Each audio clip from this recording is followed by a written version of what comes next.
online loan application na may malinaw na loan details at hindi tayo magtatanong kung magkano na lang bang mare-receive natin and mababa nga daw ang kanyang interest at meron siyang mahabang loan term dahil hindi ito 7 days kundi pang 2 months talaga. Hello mga ka-London! Loan dito, loan doon. Panibagong araw, panibagong online loan application na naman ang ating pag-uusapan at re-reviewin. Tara, samahan niyo akong alamin kung ito na ba ang magiging solusyon sa pera problema natin. At kung bago ka lang sa channel na ito, ay huwag mong kalimutang mag-subscribe at i-click ang notification bell para lagi kang updated sa mga susunod pa nating mga videos. Ayan nga, excited ko i-share sa inyo itong online loan application na bagong-bago. Sa katunayan nga, halos wala pa itong reviews. At ito nga ay nag-o-offer ng installment dahil up to 60 days ang kanyang loan term. At dito nga masasabi ko talaga na napakalinaw na ipinakita nitong loan details and mababa nga lang din ang kanyang interest at service fee.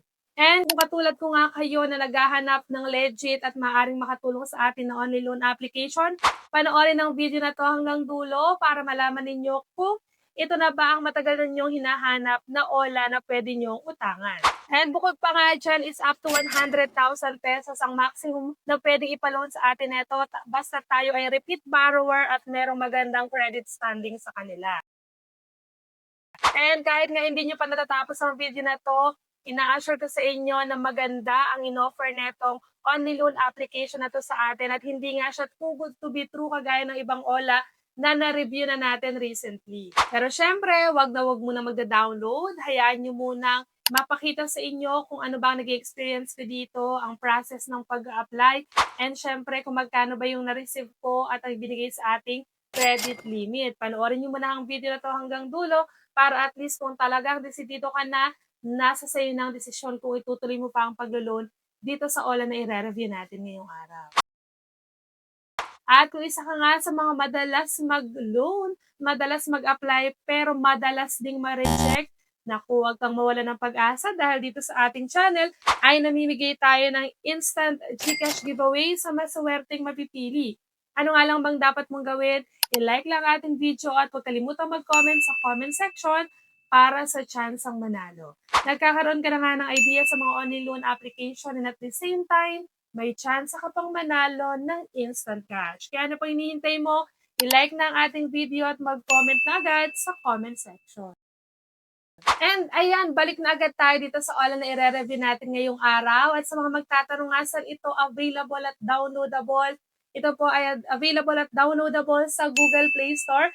Kaya naman mga Android users, para sa inyo ulit itong OLA na i-re-review natin ngayong araw na walang iba kundi si Instapondo AI Review Limit. Under ito ng AGA RA Limited. At kagaya ng sinabi ko sa inyo, bagong-bago ito at sure na hindi ito isa sa mga nagpalit-palit lang na pangalan ng mga online loan application dahil ito ngayon kung mapapansin nyo, 11 reviews pa lang siya. Konting-konti pa lang yan dahil nga po bagong-bago lang itong OLA na i-review natin today. And ito pa nga yung pinakita sa ads netong OLA na i-review natin today na si Instapondo. Nakalagay dito na up to 100,000 pesos ang pwede nating ma-loan for repeat borrower. At nakalagay nga dito na the amount is up to you to decide. So sana nga is pwede nating mapili yung amount na pwede nating ma-loan sa kanya. And ito pa nga yung pinakita niya sa ads pa niya, flexible withdrawal term. And nakalagay dito, repay on any date. So pwede daw tayo magbayad sa kahit anong date na gusto natin at ito nga ay mayroong loan term na up to 120 days. Napaka-promising talaga ang pinapakita nitong OLA na ito and sana nga is totoo talaga yung pinakita niya sa kanyang ads. And dito nga is borrow in 5 minutes flat, ganun kabilis. And dito ang kagandahan, paalam mo agad kung ikaw ay maa-approve at mare-reject. And ito nga si Instapondo ay pure online loan application. Kaya lang, need nga rin po natin itong i-download at install para tayo ay makapag-apply. And ayun, wag na natin patagalin pa, i-try na agad nating apply nitong si Instapondo. And para tayo makapag-login or makapag-register, need pa rin natin ilagay ang ating active phone number dahil ito nga ay online loan application para syempre makapag-send sila sa atin ng verification code at makapag-continue na agad tayo sa ating application. And ayan, pagka-login ko nga makikita niyo eto yung bumungad sa akin, wala siyang nakalagay na kahit man anong amount dito, ang nakalagay lang is withdraw. So i-click na agad natin yung withdraw. And ito nga makikita din natin dito yung fill your information, so kailangan natin mag-agree. And ayan, dito na agad tayo sa ating application ng ating at dito nga mag-start tayo sa personal information. So makikita natin dyan yung marital status, first name, middle name, last name, gender, birthday. Kasama pa rin dito email address, dapat active at nakaka-receive ng messages at baka din sila mag-update sa atin ng ating application. And dito nga is isang ID lang or isang valid ID lang din ang kailangan. Pwede na tayo mag-apply.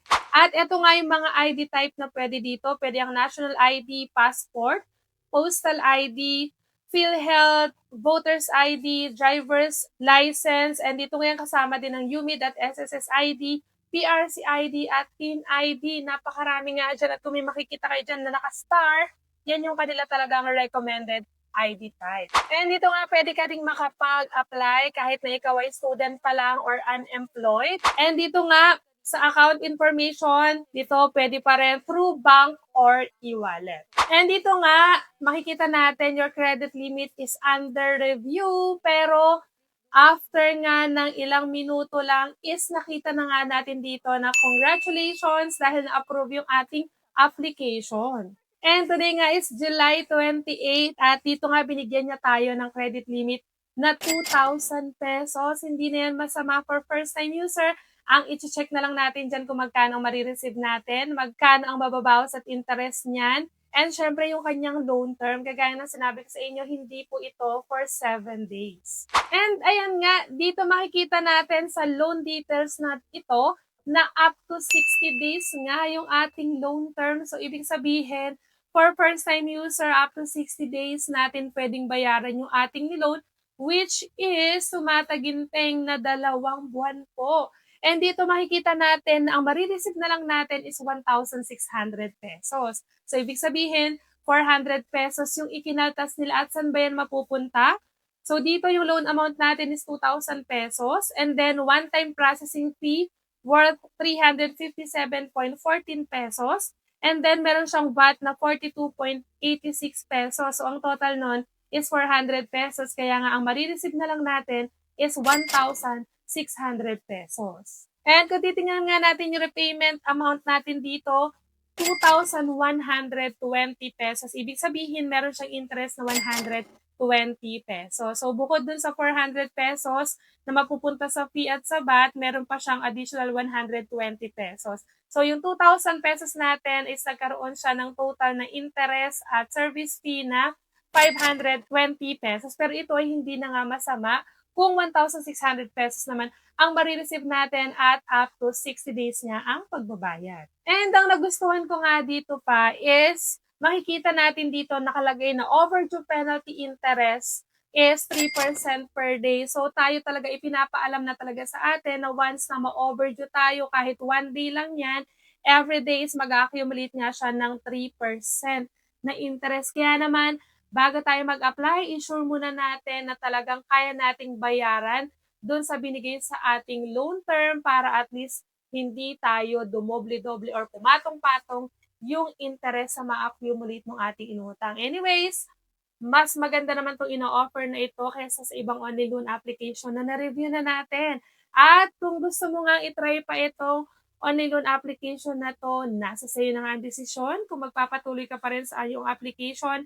Ang purpose ng ating review ay bigyan ka ng idea magkano ibibigay sa ating credit limit, magkano interest, service fees, at syempre yung kanyang loan term. At dito na nga lang muna natatapos ang ating review ngayong araw. Hanggang sa muli mga ka-London! Bye-bye!